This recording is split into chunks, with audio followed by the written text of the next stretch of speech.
Hi, నా పేరు Brahmaiah.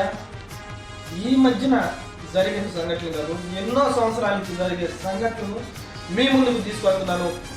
Yes అంటే కామెంట్ చేయండి, నో అన్నా కూడా కామెంట్ చేయండి. ఎందుకని చెప్తున్నానంటే, ఒక ఈఆర్ఓ ఒక 10,000 లంచం తీసుకున్నారు అనుకోండి, ఒక 6 నెలలో సంవత్సరాల్లో అతన్ని సస్పెండ్ చేస్తారు, కేసు కడతారు, ఇంక ఎంక్వైరీ చేస్తారు.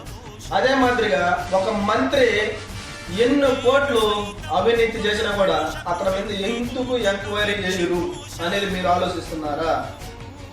ఒక ఎమ్మెల్యే ఎన్ని కోట్లు చేసినా కూడా, అవినీతి చేసినా కూడా అతని మీద ఎందుకు ఎంక్వైరీ చేయలేదు? ఇన్ని సంవత్సరాల నుంచి అదే మంత్రులు పాలిస్తున్నారు, అదే ఎమ్మెల్యేలు పాలిస్తున్నారు. కానీ పోలవరం ప్రాజెక్టు ఇప్పుడు అయిందా? ఎన్ని వేల కోట్లు వాళ్ళు నూకేసి ఉంటారు, లంచంగా తినేసి ఉంటారు, ఎంత అవినీతి చేసి ఉంటారు. ప్రతి ఒక్కరు దీని గురించి